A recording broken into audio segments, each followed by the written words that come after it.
va? Tu m'as manqué, mon petit garçon. Ça fait longtemps. Merci. Tu sais, ta mère, elle m'a demandé de t'adopter. Tu es au courant de ça? Oui. Eh ben, j'ai réfléchi et j'en suis arrivé à la conclusion que c'est pas une bonne idée que je t'adopte. Et je suis venu pour te dire ça. Tu parles pas? Je pense à des idées. Et le passé, c'est que ta maman et moi, on s'aimait tellement que du coup, je t'ai rencontré, toi. T'avais quoi, 3, 4 ans? Je m'en rappelle plus.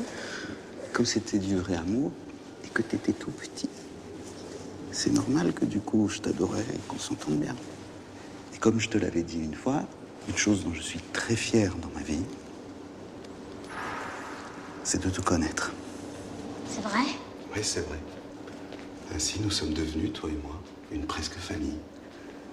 Tu sais, j'ai pas connu ton père, mais je crois que c'était un type super. Ah bon? Oui, il t'a donné un tas de choses. Ton nom, ton visage. Alors, t'as déjà un père, quoi. Bon, il est mort. Et c'est assez triste. Mais en même temps, il est mort avant que tu naisses. Alors, c'est pas facile non plus de pleurer pour quelqu'un que t'as pas connu. Oui. Il y a une poésie allemande qui dit, c'est un fils dont la mère était morte.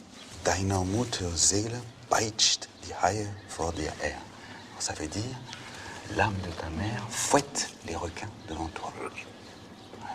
Et quand je pense à cette poésie, je pense à toi, parce que je pense que l'âme de ton père te protège contre les requins. Alors je trouve que ce serait pas bien, aujourd'hui, que je fasse semblant d'être ton père.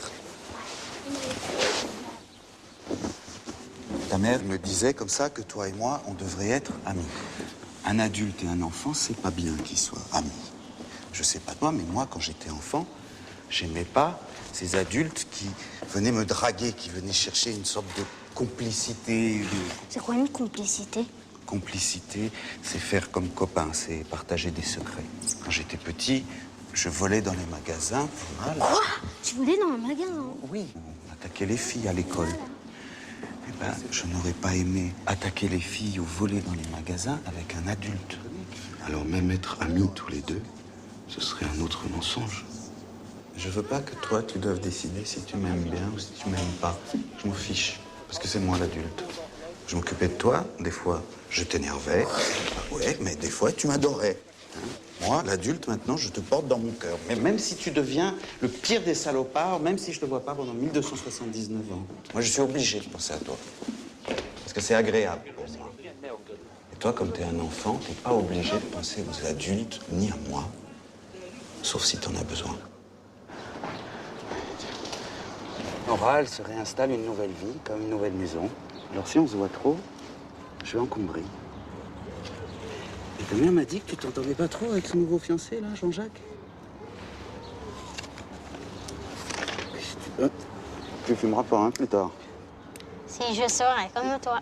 Non, tu seras mieux que moi. Et peut-être tu t'en tapes le coquillard, de mon avis.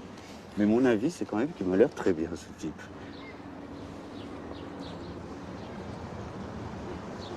Et puis je peux pas remplacer ton grand-père, tu sais. Tu sais, papy, il est mort aussi. Je sais. Tu vois, le passé, c'est pas ce qui a disparu. C'est au contraire ce qui nous appartient. J'ai tout compris. Ce qui nous appartient maintenant, c'est les souvenirs qu'on a tous les deux. C'est bizarre, hein? Parce que ça n'a pas de nom, ce qu'il y a entre toi et moi. Je me suis occupé de toi 7 ans. C'est beaucoup, j'imagine. Mais c'est fini. Je vais te dire ce qui m'embête. Déjà, t'es un garçon un peu renfermé. Ou disons, secret. Attention, secret, c'est pas un défaut, c'est une qualité. Voilà. Moi, quand j'étais enfant, j'arrivais pas à parler, alors du coup, j'étais bègue. C'est vrai? Oui, c'est vrai.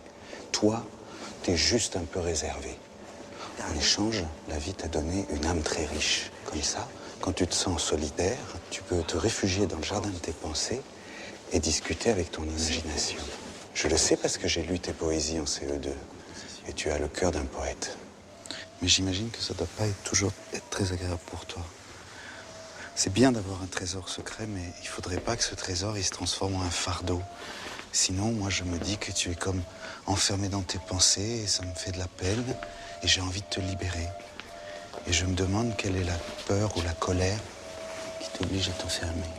Alors, d'une manière différente, je suis assez renfermé aussi. Et en tant que type renfermé, je me suis dit peut-être que je peux donner un ou deux bons conseils à Elias pour sa rentrée des classes. Ah oui, c'est quoi?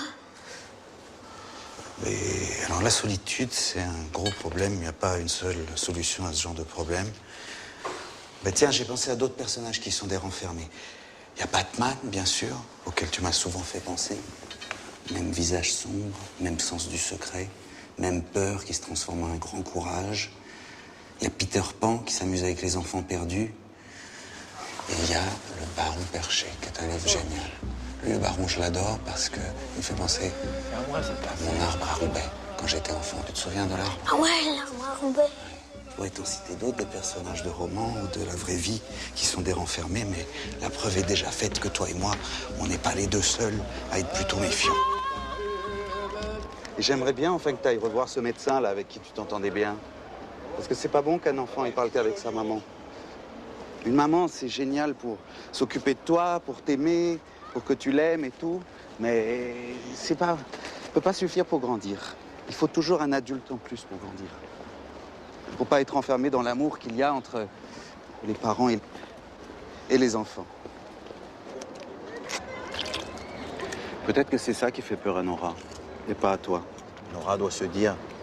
Oh, mon Dieu, suis-je une assez bonne mère pour Elias? Vite, allons chez ce docteur.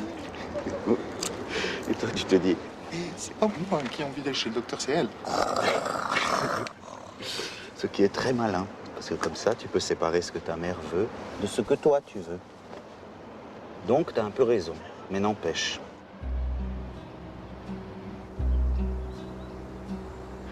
C'est le seul conseil que je peux te donner aujourd'hui.